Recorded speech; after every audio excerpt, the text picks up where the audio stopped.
Now that I have your attention, so sorry for that. I want to go ahead and get started. It's straight up 6 o'clock. We have a wonderful panel this evening, and I want to make sure that I give them time to talk. So I am Kathleen Cahill. I am the education specialist here at the Clinton Presidential Library, and this program has been a long time coming. It's in conjunction with our exhibit, Women's Voices, Women's Voices, Women's Votes, Women's Rights, which was originally supposed to open in the summer of 2020. That marked the centennial of the 19th Amendment and the 25th anniversary of Hillary Rodham Clinton's speech in Beijing, China.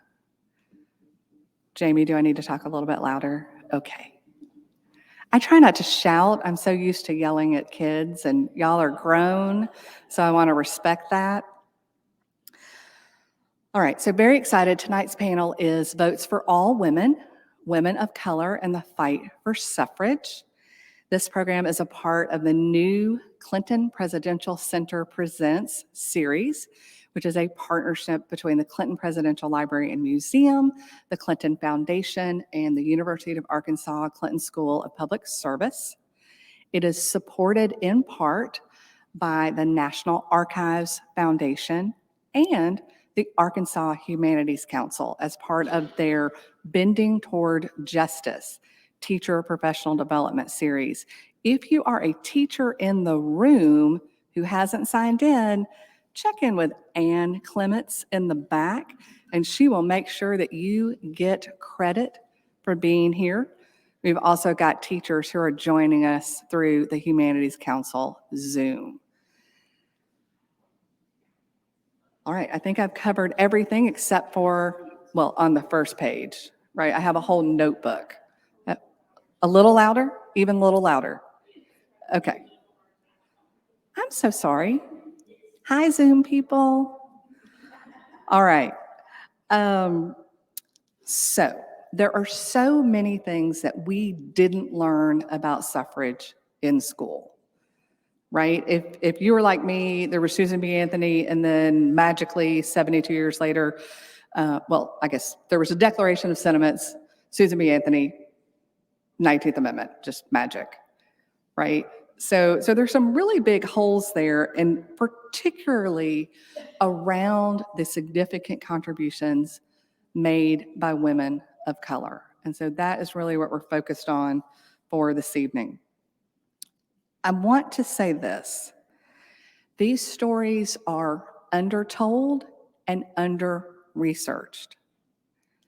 We've got new research coming out, new books coming out, some of which are for sale in the back of the room, but there's more work to be done. And we need to acknowledge that part of the reason these stories are undertold and under-researched is because archives are not neutral. The people making decisions about whose papers were important, whose stories should be shared, they brought their own bias, and that institutional bias, that personal bias. So it's a little harder sometimes, and our panel are going to talk about that. So I'm going to stop talking. I'm going to introduce our moderator, Dr. Cherisse Jones-Branch, and I'm going to cheat because her resume, her vita, is super long. I'm going to condense it just a little bit. She is the James and Wanda Lee Bond Professor of History. She's also Dean of the Graduate School, both of these at Arkansas State University in Jonesboro. She is a native of Charleston, South Carolina, receiving her BA and MA at the College of Charleston and a doctorate from history from the Ohio State University. You got to say the, right? All right, she is author of Crossing the Line, Women and Interracial Activism in South Carolina During and After World War II, co-editor of Arkansas Women, Their Lives and Times, and a second manuscript, Better Living by Their Own Bootstraps, Black Women's Activism in Rural Arkansas, 1913 to 1965, available through the University of Arkansas Press. So without further ado, I will turn it over to Dr. Jones-Branch. Thank you. Good evening, everyone. I want to do some introductions of my own, and I will start with Dr. Cathleen Cahill. Okay. She's the Walter L. Ferry and Helen P. Ferry Professor of Middle American History at Pennsylvania State University, and her research focuses on the everyday experiences of ordinary people, primarily women. She has published multiple articles in 2 books, Federal Fathers and Mothers, A Social History of the United States Indian Service, 1869 to 1933, which won a book award from the Labriola National American Indian Center at Arizona State University Library, and the Weber Clemens Book Prize honorable mention from the Clemens Center for Southwest Studies at Southern Methodist University. Another of her books, Recasting the Vote, How Women of Color Transformed the Suffrage Movement, 2020, was awarded honorable mention for the Armitage Jameson Book Prize in Western American History, and honorable mention for the Society for the Study of the Gilded Age and Progressive Era's President's Book Prize. She's spoken at many venues, including for the National Park Service, at the Library of Congress, and the National Portrait Gallery. Her work has also been excerpted in Miss Magazine, Time, and the New York Times. She serves as the steering committee chair for the Coalition for Women's History. And now we have Dr. Marjorie J. Spruill. Now I'm going to take a breath because it's going to take a minute. That's what happens when you have an extensive record. Marjorie J. Spruill is the Distinguished Professor Emerita of the University of South Carolina. She's known for her work on women's movements in the United States, from women's suffrage through the modern feminist and anti-feminist movements in the history of American South. Her book, Divided We Stand, The Battle Over Women's Rights and Family Values That Polarized American Politics, was published in 2017. For this particular work, she received support from the National Endowment for the Humanities, the Woodrow Wilson International Center for Scholars, the Radcliffe Institute for Advanced Study, the National Humanities Center, and the Gerald Ford Foundation. She is the leading authority on the study of the women's suffrage movement and women in politics. In 2021, she published a second edition of One Woman, One Vote, Rediscovering the Women's Suffrage Movement with New Sage Press. She's also the co-editor or author of multi-volume anthologies on the lives and times of women in Mississippi and South Carolina. And she's just done too many things. She's also been a historical consultant for the HBO feature film Iron Jawed Angels, a consultant for Rightfully Hers. You can go ahead and give her props. It's okay. A consultant for Rightfully Hers, the National Archives exhibit for the Suffrage Centennial. She's the chair of the Scholars Advisory Committee for the National Women's History Museum. At present, she lives in Folly Beach, South Carolina, right down the street from where I grew up, and is a frequent speaker on women's suffrage nationally and abroad, as well as a media consultant and advisor for films and exhibits on suffrage and the larger subject of women's history and politics. And last, but certainly not least, Miss Latonya Wilson, who is a native Arkansan. You see how we rep our states. Having spent her childhood in both Marianna, Arkansas, and Little Rock, she graduated from John L. McClellan High School with earned a psychology degree from Hendrix College, an MA in Missions and Intercultural Studies with an emphasis in urban studies from Wheaton Graduate School, and an MA in Public Service from the Clinton School of Public Service. She also studied comparative social and civic movements between African Americans after desegregation and South Africans post-apartheid at the University of Witwatersrand. I totally messed that up. It's okay. Johannesburg, South Africa, while working for the Education Department at the Old State House Museum. She researches African American Arkansas history. The bulk of her focus is on the lives of African American legislators in Arkansas who served between 1869 and 1893. African American women's suffrage, slavery, and Reconstruction in Arkansas. And most recently, her work with the National Collaborative for Women's History Sites and their partnership with the William G. Pomeroy Foundation resulted in the installment of a physical marker honoring Black Arkansan suffragist Mame Stewart Yassenberger, who will come up in conversation this evening. And in her free time, Ms. Wilson enjoys studying politics because you have free time. Following politics, traveling, reading, cooking, and spending time with family. So please join me in welcoming our panelists for the evening.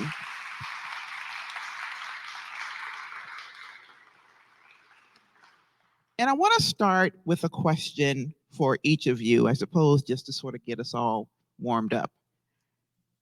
How did you come to your research? How did you come to your research? How did you decide that this was the topic that you wanted to research and write about? And in no particular order.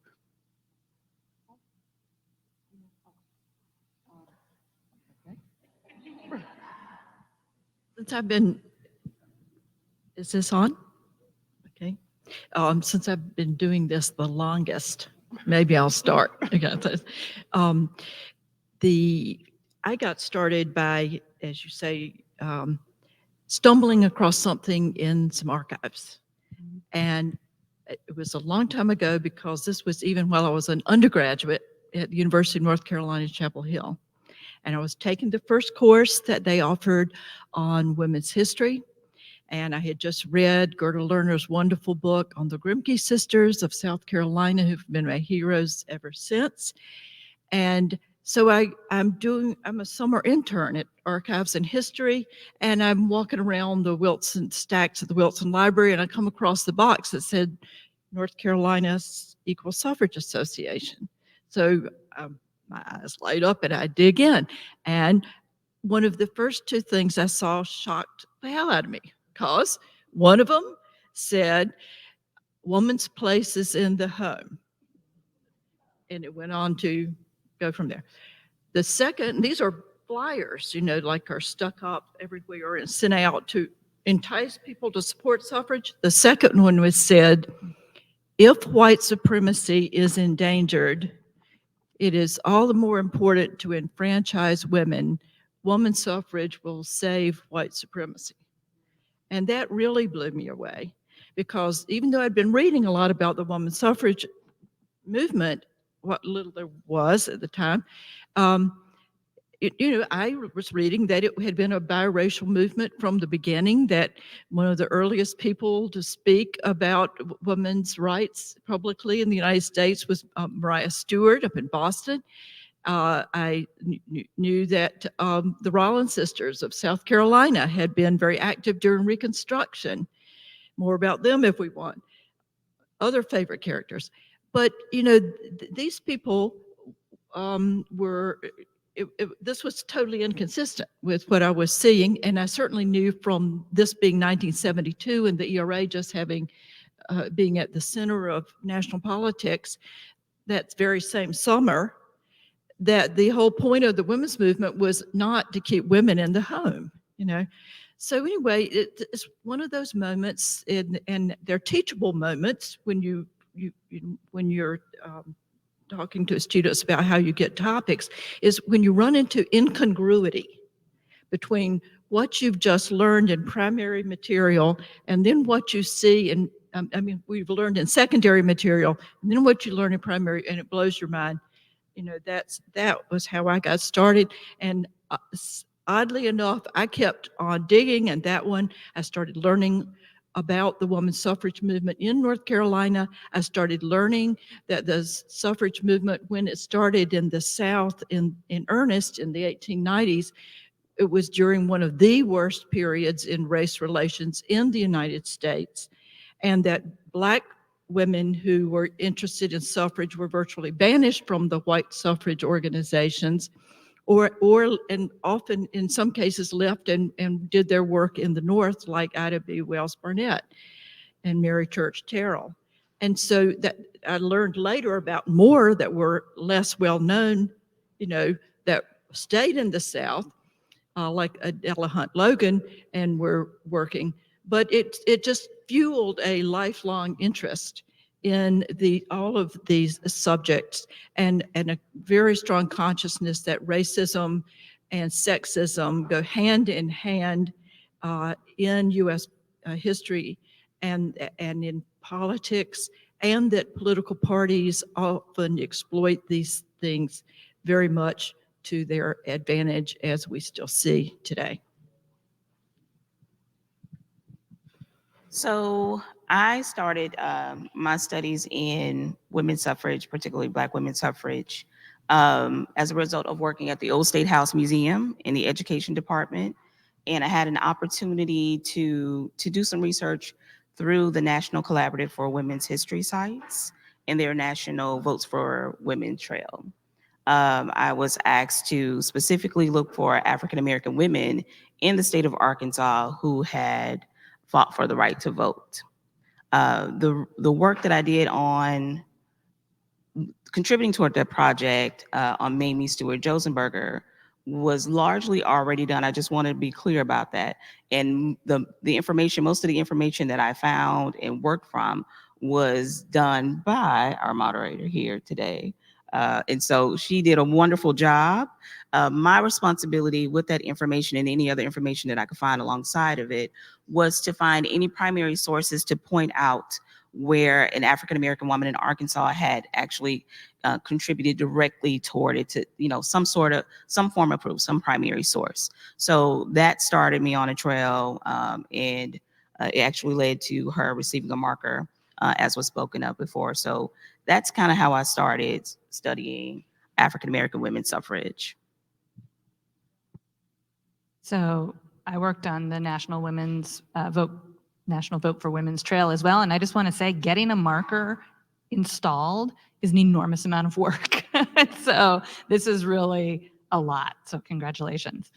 So I got involved in, I've always been a women's historian, but in terms of suffrage directly, I was thinking about the suffrage centennial, partly because there had been a sesquicentennial of the Civil War that had gotten an enormous amount of sort of press and talks, and the New York Times ran a blog about it. And I thought, you know, I wonder what's going to happen for the suffrage centennial. And I thought about the stories that we tend to know, as you've already mentioned, right? And that this focus on sort of Elizabeth Cady Stanton and Susan B. Anthony, and I knew that they would be front and center. And at the time, I was teaching at the University of New Mexico, and I grew up in California. So for me, I consider myself a Westerner, and that story has always been an Eastern story and a Northern story, right? And so I started thinking, well, what kind of stories can I tell my students that they'll be able to relate to? And from the research for my first book, which focused on Native American women, I knew that there was a woman named Marie Bottineau Baldwin, who was a woman from North Dakota, or what is now North Dakota, who is Turtle Mountain Chippewa and French. And she lived in Washington, D.C. while she worked for the Bureau of Indian Affairs. And I also knew that she had marched in the 1913 suffrage parade. And that's not a place that we usually think of Native women being. And so I thought, well, I'll write a little something about her, maybe a little short article or something. And I kind of got rolling, and it turned into a book that focused on 6 women. One of the other women was from New Mexico, and she's well known in New Mexico. So there are, right, people have written about her. So for her story, I actually drew on other historians. As you say, there are, you know, some people have done this work, but outside of New Mexico, people didn't really know about her at all. Her name was Nina Otero Warren, and she's one of the first women to run for Congress after 1920, and we can talk more about her as well. But you know, this sense of digging into the sources and finding women who were in places that I didn't expect. So this sense of the unexpected nature of these histories, and following them and trying to find sources that told me more about their stories. I mean, that was a challenge I couldn't pass up. So. And it's interesting that you talk about challenges that you can't pass up, because I personally have had the experience of people telling me, oh, well, so-and-so or this group of people didn't do these kinds of things, and that's why there are no resources. And I absolutely take that on as a challenge that I've always won, by the way. But the idea that because people didn't leave records in an easily discoverable place doesn't mean that records don't exist, right?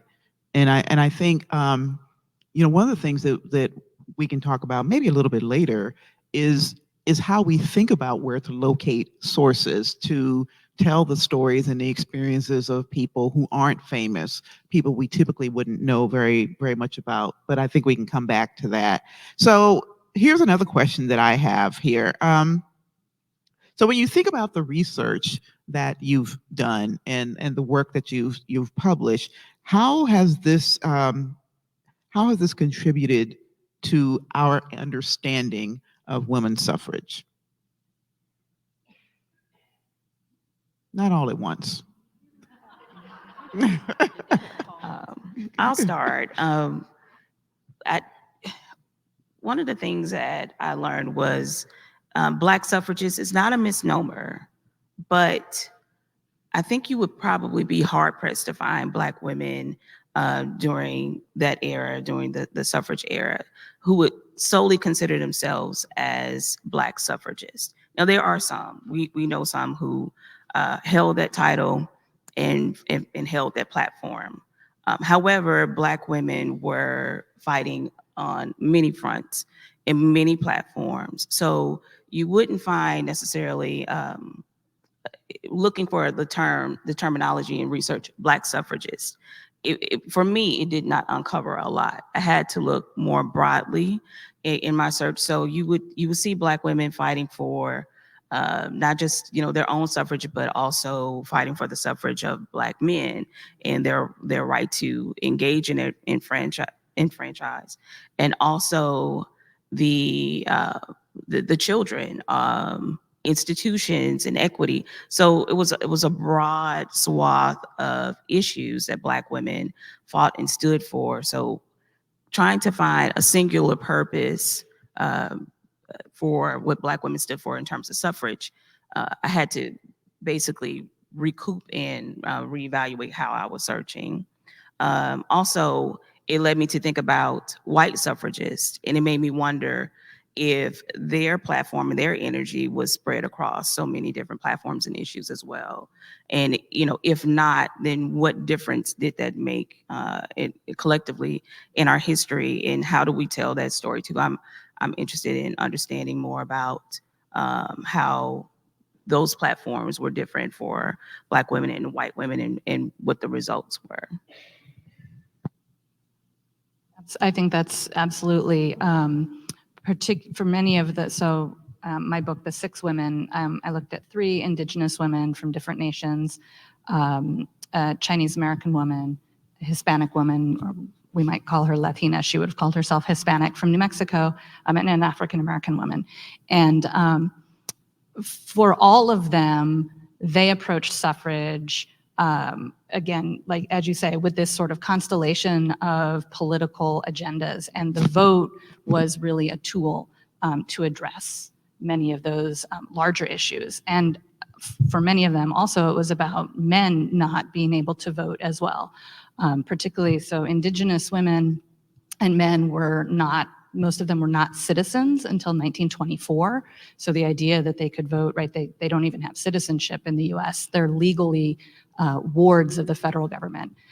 Asian Americans, the vast majority of them were immigrants and were not allowed to become naturalized citizens. So these questions of citizenship and the right to vote also really impacted those communities, right? So I think that's a really important point, that the vote was a tool, so it was part of a larger agenda.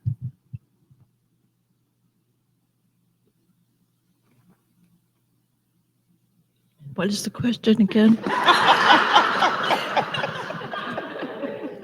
I've been stumped by my panelists. Basically, how has your research expanded our understanding of women's suffrage?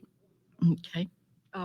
Well, I think that though I've tried to look at the whole country, I think a lot of what I've done has been helpful, especially in understanding the South, because at the time I started working on it, there hadn't been a whole lot, and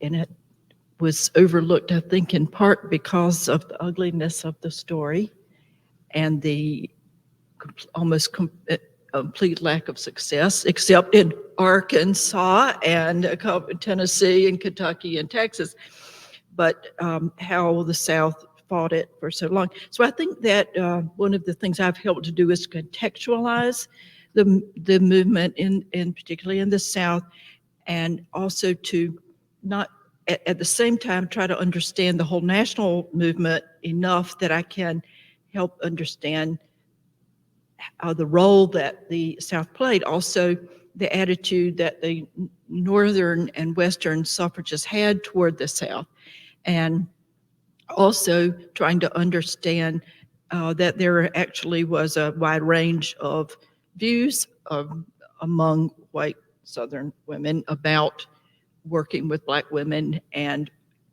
about the use of the race issue. And though they stooped pretty low in many cases, that there definitely were links to which they would not go. And so just trying to understand the complexity of this situation, and to not ignore the South because it was so unsuccessful. Because had the South not come through with those 4 states, women would not have gotten enfranchised in 1920. And we could have ended up like Europe, where in some countries it took many decades more, and in some places not till after World War II. And so I think in those ways it's been helpful. Well, thank you for that. And as you were all speaking, I was thinking about this in another context within the state of Arkansas and really in the South. But what does the suffrage movement look like if you're in a rural space? And I bring that up because that's the work that I do. And what does that look like? Because the assumption is these are agrarian women concerned with agrarian things. Their imaginations didn't stretch to politics and voting. But of course, that's not true, right? And I think it's very similar to the points that you all were making about these women from these different backgrounds, that they don't live single issue lives. So I think that's another way that we have to think about this narrative, to try to understand what does it mean for women who reside in urban spaces. And if you're in a place like Little Rock in Arkansas, this is the urban space, right? But what does it mean if you're in, Weiner, Arkansas, which is a very rural space? Should we assume that women aren't interested in these sorts of things? We shouldn't, right? Because, when we get to talking about how we do the research and how we find those answers, I think you will almost always find that they may not use the language we think they're using. It doesn't mean that they aren't concerned about those issues, right? So here's another question. What kinds of things do you think we need to be doing to really push this out there to get people, and not just scholars, right? Because we want our work to reach audiences beyond that, but to really impress upon people the complexity and the nuances of this story. What do you all think about that? I was very encouraged during the last 2 years at the amount of interest in women's suffrage that there has been among the public. There seemed to be a real hunger for it. It kept us all very busy, despite the fact that we had to do so much of it by Zoom, which was disappointing, but nonetheless, it, as you pointed out earlier, it actually created a lot more possibilities for people who couldn't necessarily come to a program or were homebound or whatever, and things that were used by teachers as well. So it's very encouraging. And I think the fact that 2020 and this suffrage centennial coincided with one of the most turbulent presidential elections that we have ever had, and it was one in which women played such hugely dramatic roles, not only as voters, and they've been out voting men since 1980. Slow start, but once they got going, really turning out in big numbers, more than men, but also as candidates, which ended up with Kamala Harris breaking some barriers, if not ceilings, some barriers that really needed to come down. But also in a time of voter suppression, that reminds me a great deal of what we saw in the 1890s in the South, that now women are playing such a fascinating role as voting rights activists and organizers, almost like, picking up the ball from the suffragists and then from the Fannie Lou Hamers and Victoria Grays and others of the 60s. And now Stacey Abrams and many other women in her state and across the country, who are just playing this incredible role. And it was just a real wake-up call, I think, for the country. And that, ironically, at the moment that a lot of people learned for the first time about what suffragists went through, they're also learning a whole lot more about how this fight is not over, and that voting rights are very hard to win in the first place, and then they have to be fought for over and over again.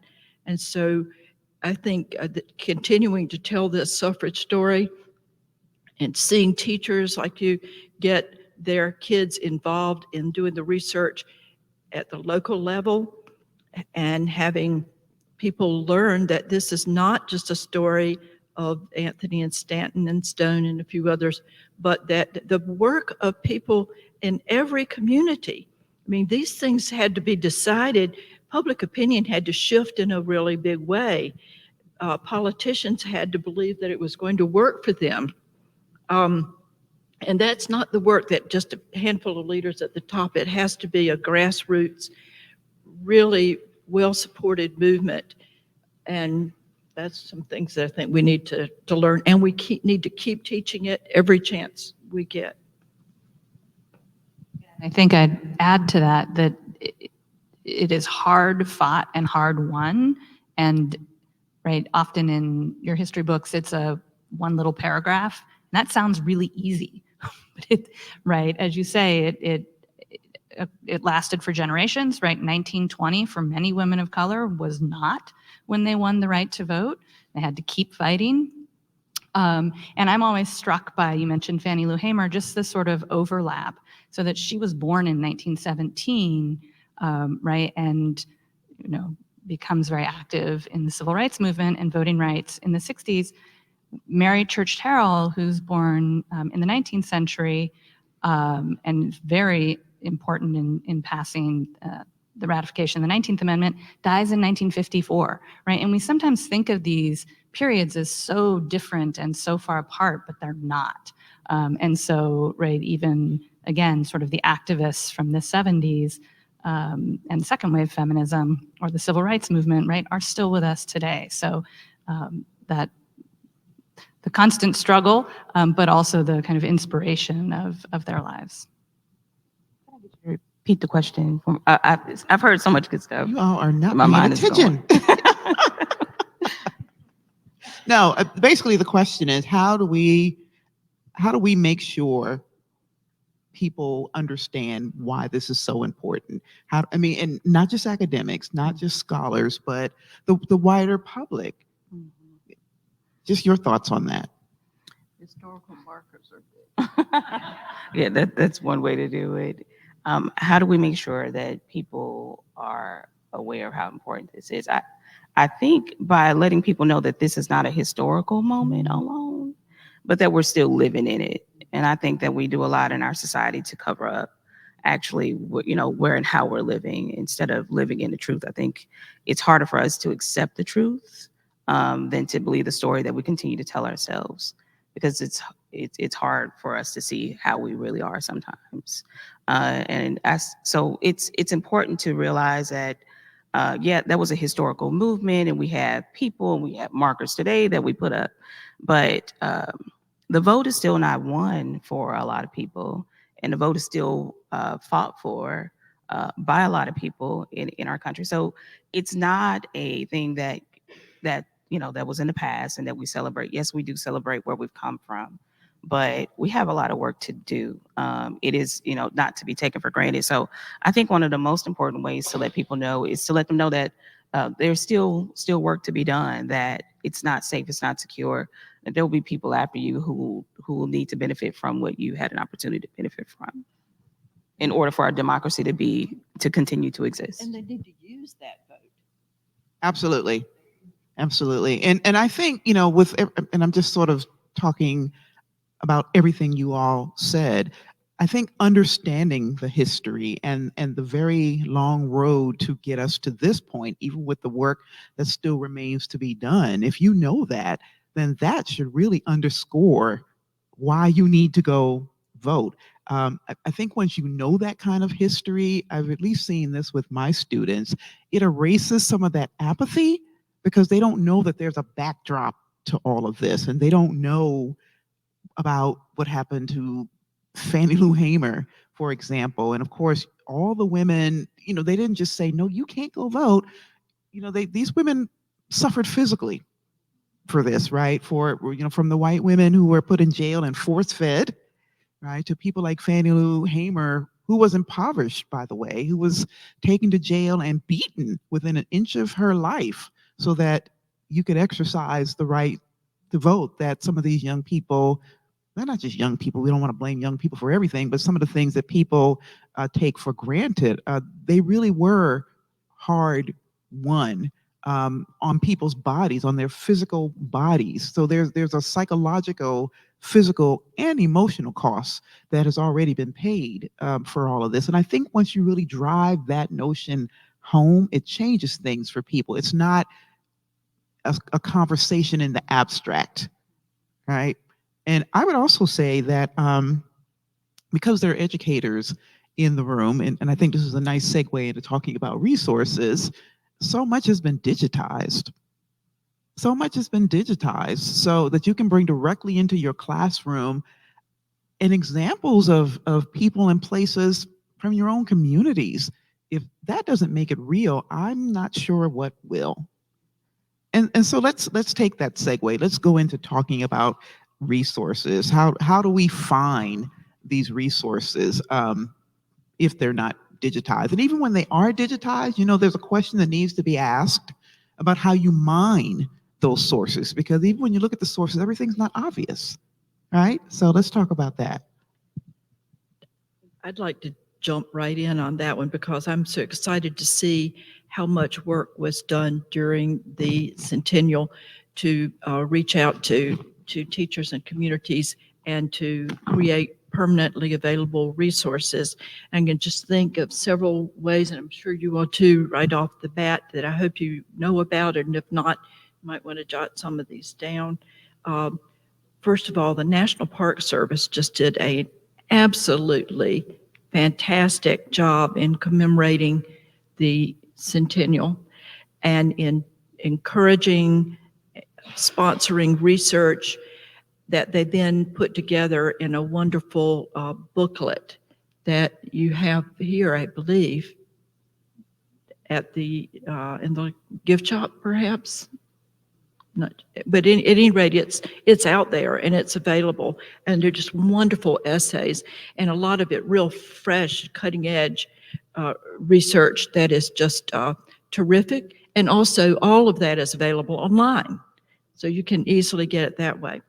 Another thing, I know that both Kathleen and I were invited to write some essays on some of our areas of specialty for a series that they jokingly referred to as work by the Suff Buffs. And then at the end, they put all of those together in a free online downloadable book. And that was all sponsored by the National Women's Suffrage Centennial Commission. And those are available. And I believe that the National Park Service site.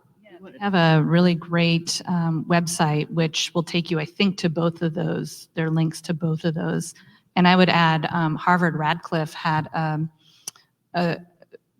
a number of primary sources and then these little video clips called, I think it was called Suffrage School, where historians took one of these primary sources, which is also available there, and then talked about it.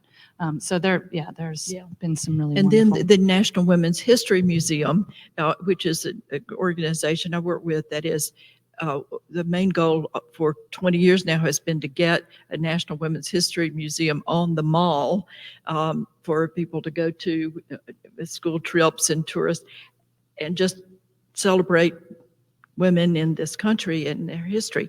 Okay, so now Congress has finally succeeded, and Congress has mandated that the Smithsonian get involved and do this. So it's out there in the future. But the National Women's History Museum has decided that since that mission has been taken over, that what they would work on is continuing the online programs that they have become well known for over the last, say, 10 years. And so they are churning out things that you can use as well. So if you just go to that site and sign up, to be on their list, National Women's History Museum. And then there was another. I don't remember. There's been a lot. Yeah, the Library of Congress. Library of Congress has a lot of great They have the material Mary Church for you. Terrell papers, that are Yeah. all digitized. I mean, I wanted to go back just to your question about doing the research. And I will say that I couldn't have written my book without digitized records because I could find individual women in them. So newspapers in the late 19th, early 20th are basically the social media of that true. time. I mean, you get all this little, who was visiting whom and who was giving a talk where, and it may not be a lot of information, but so for example, I was following a woman named Gertrude Bonin, or is it Kalasa? She's Yankton, Dakota. And she's going all over the place giving talks. And all it would say was which women's group she was talking to and the title of her talk. But it showed me that she was talking to, the YMCA or the YWCA, right? The Women's Christian Temperance Union, the American Pen Women. I mean, she's all over the place talking about Native women and citizenship and suffrage. And so, on one hand, it seems kind of repetitive, but that very repetition told me how much work she was doing. I think that's an absolutely excellent point. And the same is true when talking about Black women. One of the things that people often assume erroneously is that if you're looking for any stories about Black people in mainstream, predominantly white newspapers, it's always going to be negative. That's not true. That's not true, right? If you are really trying to find out what Black women are doing just in terms of social activism, again, they don't live single issue lives. Some of these women show up in these newspapers all the time. And of course, they show up in the predominantly African-American newspapers, but they show up a lot in predominantly white newspapers too. You just start doing a search and it might just be a sentence like, so-and-so was here and gave a talk to this organization. But if you find enough of those, you can piece that story together pretty easily. And it's easy for us to access a lot of these newspapers. We work for universities, but you can access a lot of the same sort of things. Somebody mentioned the Library of Congress. There's Chronicling America in Library of Congress. You don't have to pay for that. If you do want to pay, there's newspapers.com, archive.org is free, hothytrust.org is free. I mean, it's just, how do we do research before? The hard way. We walk through the snow up to our.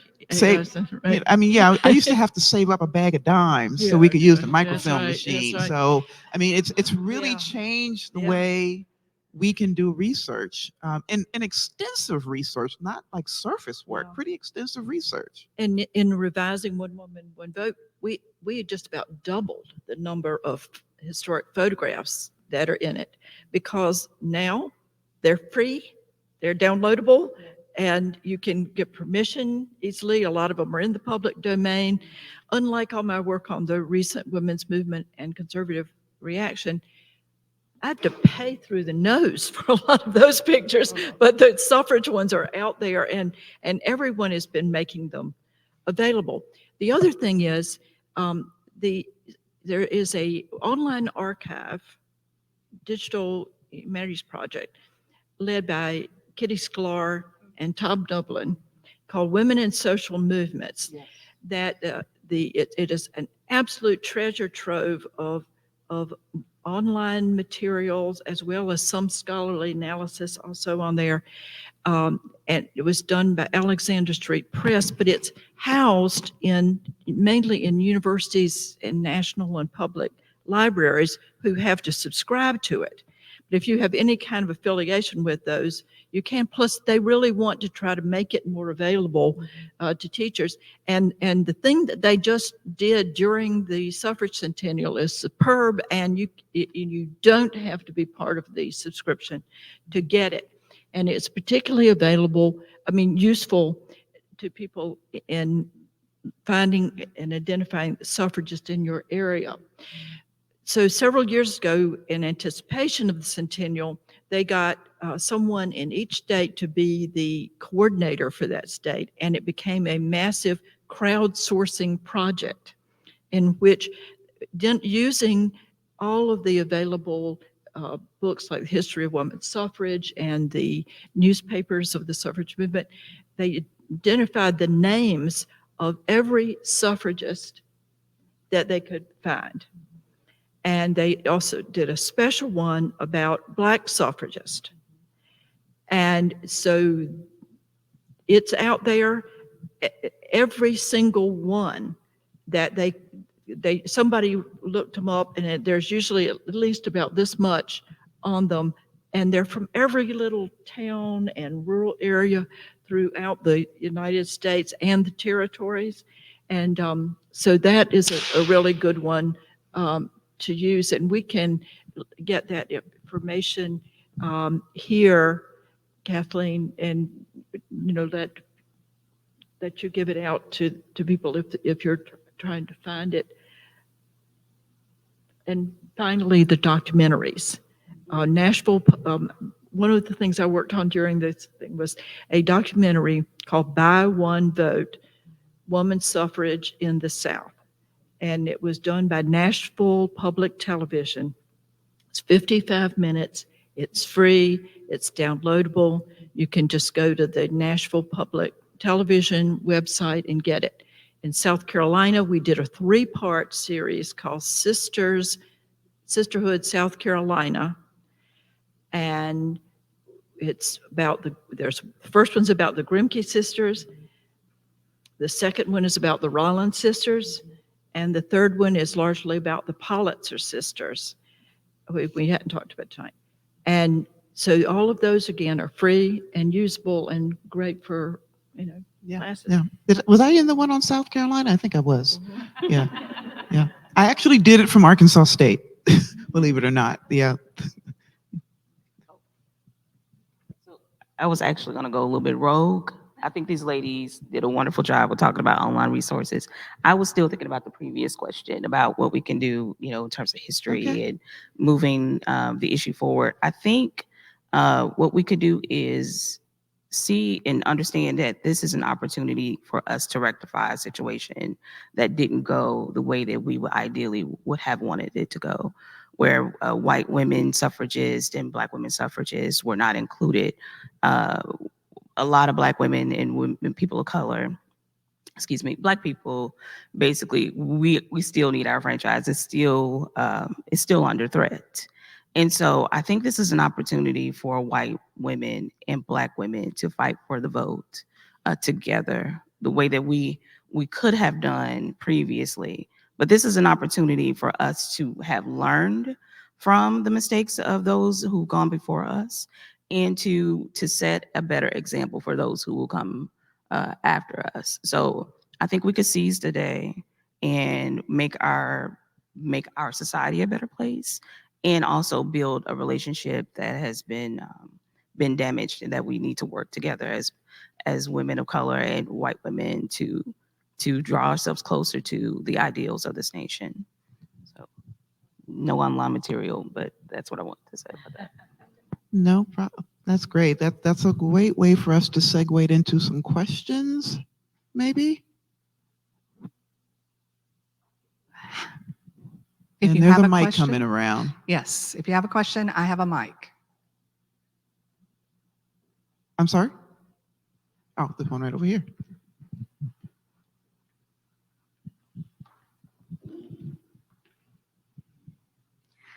Such a pleasure to be here. My name is Lisa Sabir, and I'm a sixth grade middle school ancient history teacher.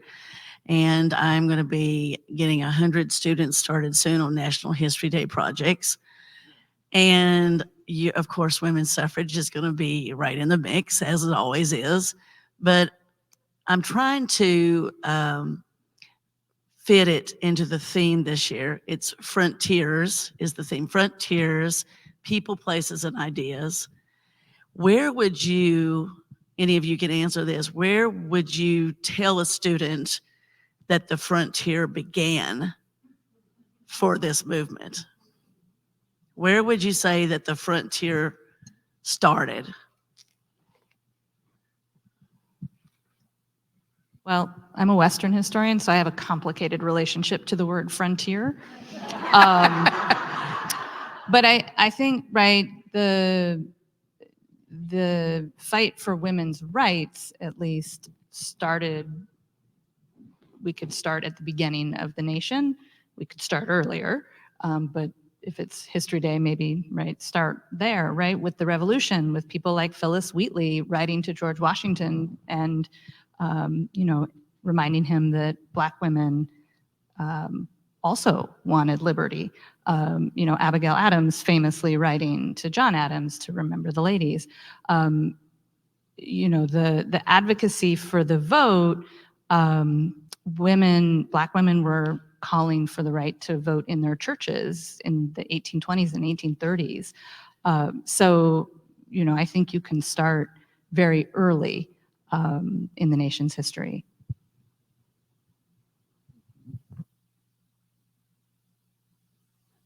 I'm hesitant because you know so much more about this than I do, but the whole, if they're thinking about the fact that the West was ahead of the rest of the country in granting women's suffrage, there's lots of historical debate about why that was. And there have been a lot of oversimplifications. Now it's a much more complicated story, and it's one that varies very much from one state to the next. But there are some interesting projects there to be done, when you say. Yes, and here's where I hesitate with the word frontier, which you did not choose, so I'm not. But right, one of the reasons that Native people were not given citizenship until 1924 was the idea that they were savages and uncivilized, and the frontier line was that line of civilization, which was when white people moved west and settled, right? And once there were white settlements, often signified by, right, the first white woman to move there or the first white child to be born there, then it was civilized, and then the frontier was beyond that.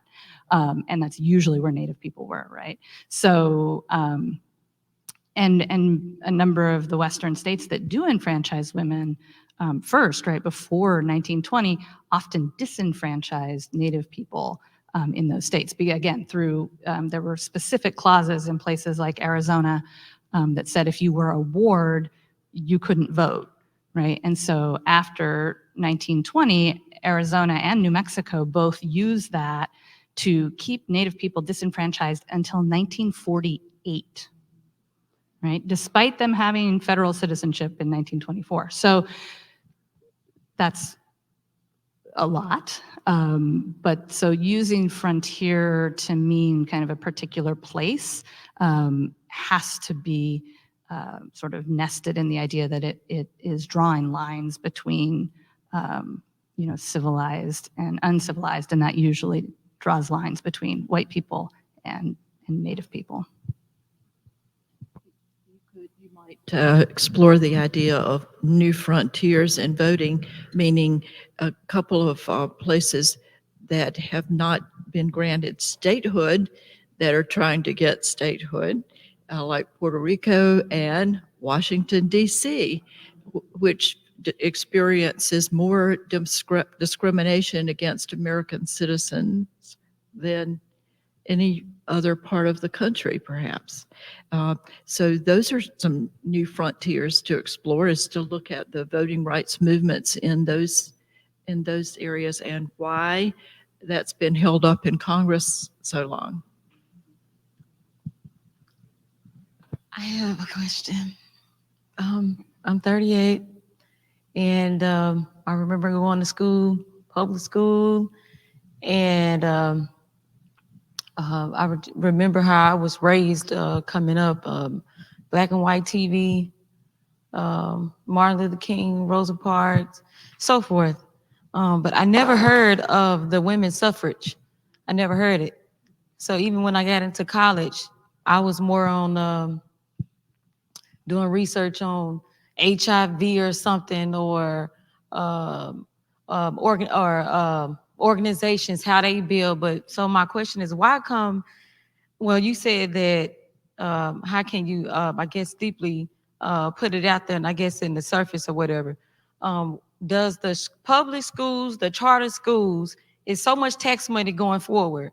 Why come this information is not, the history is not put in the school books? Because I wasn't raised off voter rights for women and I guess we might say the division and everything that it have caused. You can hear about what's the school? How did it slip my mind? Central. We can hear about that, but why come the voter rights was never brought to the attention to the young folks? I have never heard of it. I just so happened to get an email, and I never heard of it because everybody else was raised off all the other chaos that was going forward, how they were fighting. But I just never heard the voter rights of, women rights. I heard it over time, going through TV, overseas most definitely. But here on charter schools, my nieces and nephews, and I used to sit back and like, why is they coming? No offense to anybody, but why they always come home with Cinco de Mayo like they all on the same topic?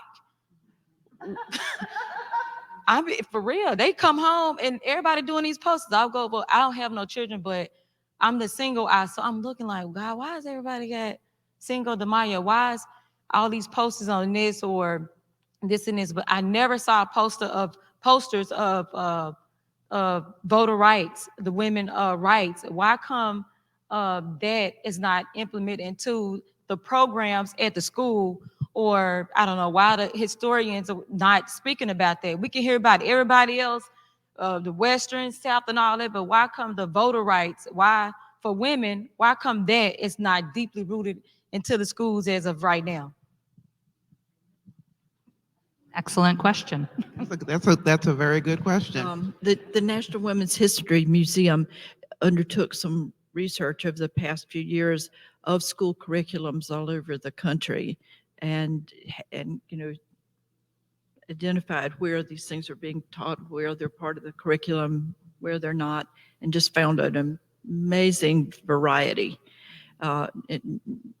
Really good in some places, really not in others, and just everything. But one other point I want to make is that last year during the pandemic, when I was Zooming about suffrage a lot, I was delighted to find that the French, I was invited to speak about women's suffrage to Italian school children and to French teachers, because in fact at the University of Toulouse and several other universities in France banded together and had a major conference that was supposed to be last February about women's suffrage in the United States and the whole story of the 19th Amendment, because it's going to be on an upcoming teacher qualifications for French teachers. And that really made an impression on me. I also think the answer is history is really powerful, and those stories are really powerful, and not everybody wants those stories told. So, I mean, Susan B. Anthony and Elizabeth Cady Stanton, we can talk about how complicated they were, but one thing they understood was that history mattered and nobody was going to tell their history unless they did. So they literally wrote 6 volumes called The History of Women's Suffrage, Volume 1 through 6, about the fight for suffrage. Now, those volumes tended to leave out women of color for the most part.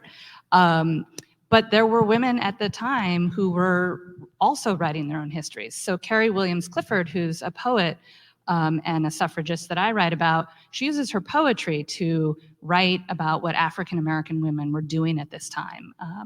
And so it goes back to the question of finding these sources, but the women who were part of these movements left some sources, and it's up to us to find them.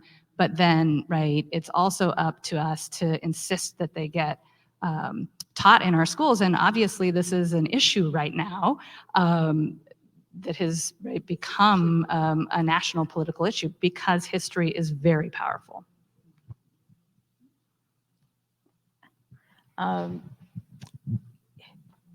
Toward what you just said, I think it's very political. And if you look at the history of textbooks and what are in textbooks and who sponsored the textbooks and who made sure certain information has been left out of the textbooks, it could tell you a fuller story.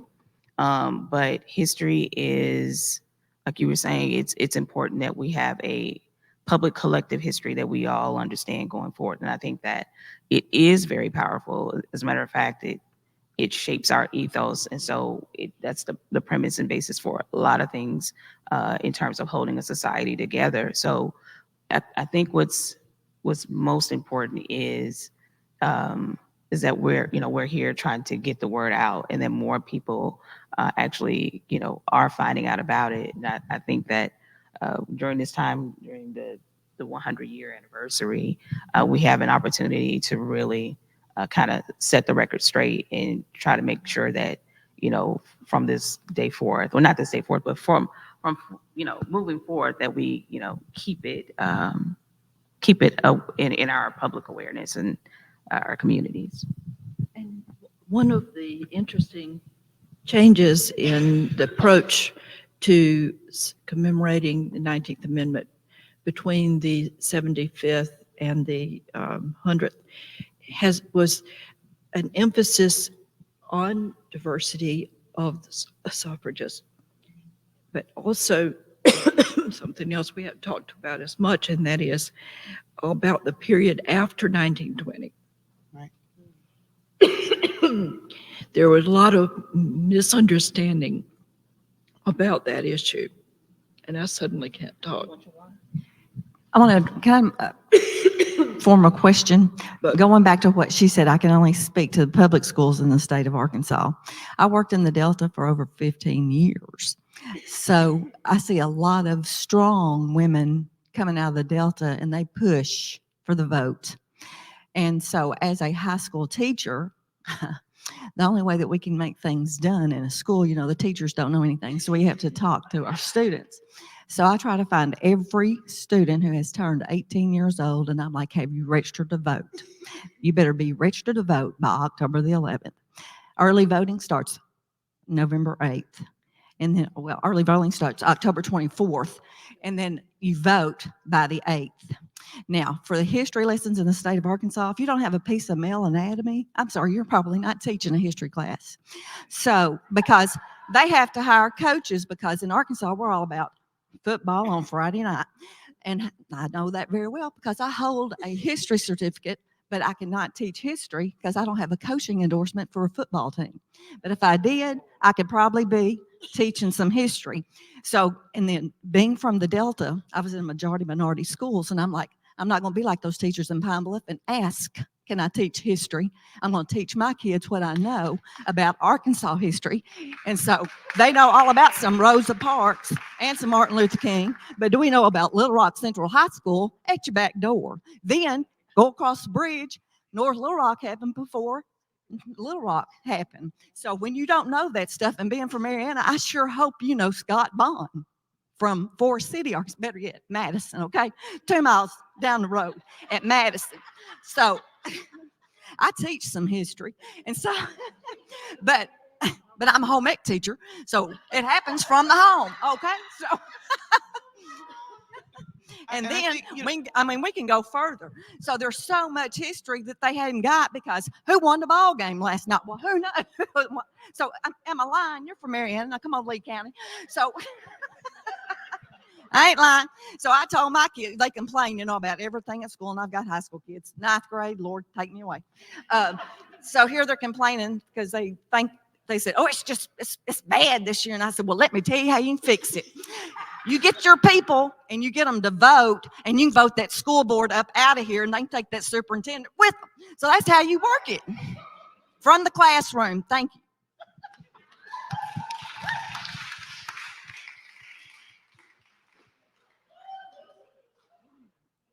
Is there another question? Because I think we're running short on time here. She's right behind you. Comments that you were interrupted by your cough, please. Thank you. I'll try again. I don't really cough. I was just saying that in this past anniversary, we have talked a whole lot about the women who did not get the vote, and not just looking at how we got the 19th Amendment through finally, which is an amazing, long, complicated, and super important story, but the story about what happened afterwards with women in the vote is also a super important and very long story. And when I did this new version of One Woman, One Vote, the last chapter is a brand new chapter that was my pandemic project. I just read about this and tried to do sort of some own research and some synthesis from others, political scientists and historians, about this. And this is one, I found it utterly fascinating. Now, I certainly was well aware that African American women in southern states, where the majority of African American women live, were not able to use that vote. Some did, but not very many. And the more that the registrars saw in them turn out in huge numbers, the more determined they were to tweak those laws that they had already put into place to keep Black men away from the polls and apply it to Black women. It was an utterly fascinating story, though, because Black women in the South really, really tried. And they had the help of the NAACP. And when they were denied, they took lots of records, and they had some allies in Congress. There were congressional hearings.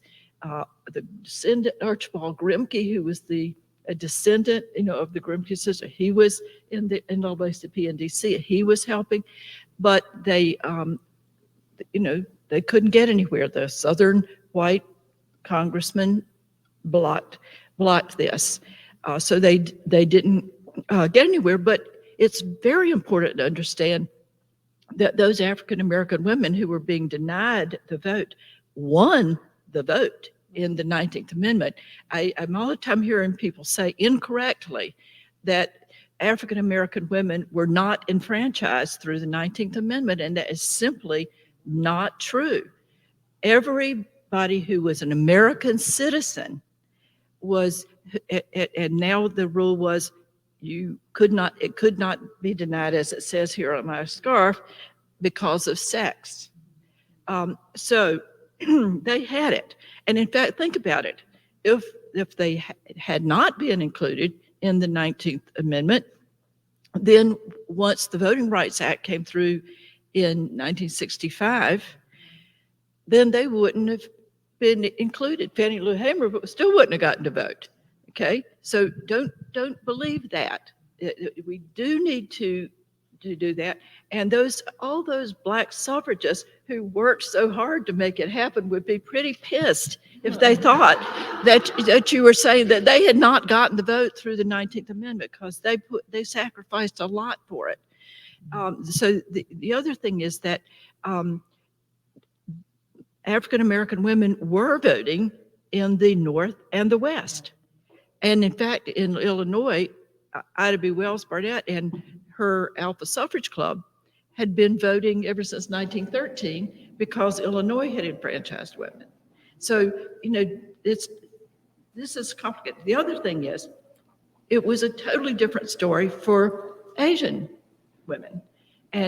But once again, it was a complicated story because if you were a citizen, an Asian woman who was born in the United States, as a result of a Supreme Court decision in the 1890s, you were included, you did have birthright citizenship in the 14th Amendment. That birthright citizenship applied to you, okay?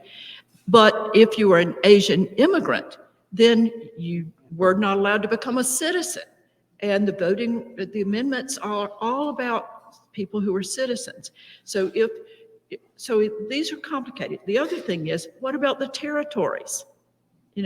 What about, I just mentioned 2 territories, Puerto Rico and Washington, D.C., that want to become states and over the years were denied and still have been.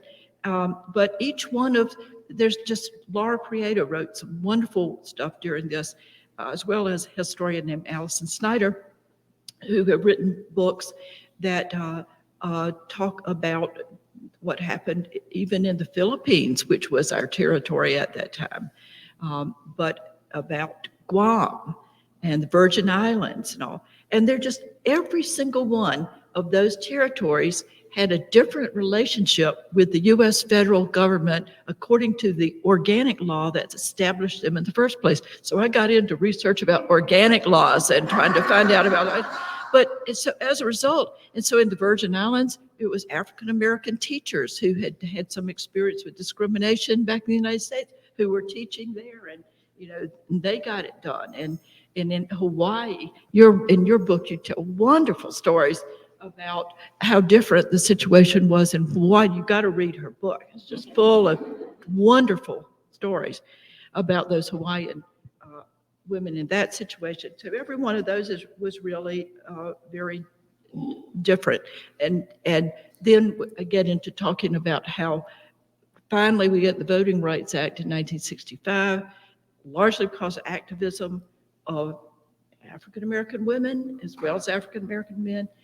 But then after that, our country continues to renew that Voting Rights Act for the rest of the century. The whole trend, all the way up until recent years, was for both parties, when they had power, they approved these extensions under Reagan, under Bush, under Clinton. And then Clinton, of course, gets through motor voter and the protection of the rights of servicemen abroad and expatriates who now participate in elections, big number. And there were, under Gerald Ford, the Voting Rights Act was extended to protect the rights of non-English speaking voters. And then there was protection for disabled voters. And by the way, during that time, they allowed 18-year-olds to vote when I voted for the first time. And so the whole trend, was on and on to expand it until the Shelby County decision that stripped the voting rights of its essential powers. So it's been an uphill battle until 65, and then it was just up and just doing more things to make it easier to vote. And then suddenly, boom, we have the problems that we have now. So we got to get busy and protect this. Sorry. Thank you. Those are pretty profound words, right?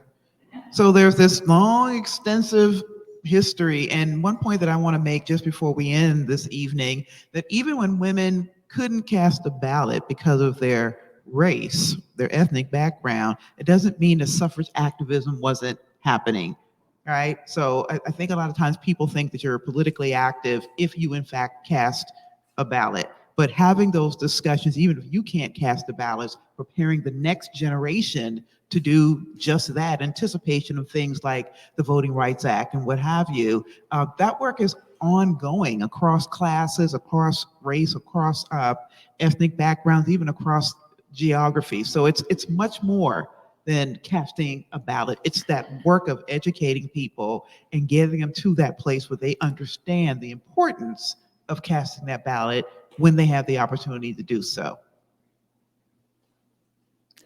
Thank you all. I think that there are 3 takeaways that I got, and the first one is that the messy history of women's suffrage is important, the truth about that there are more truths for us to discover, and it's a call to action to discover those truths. And finally, go vote.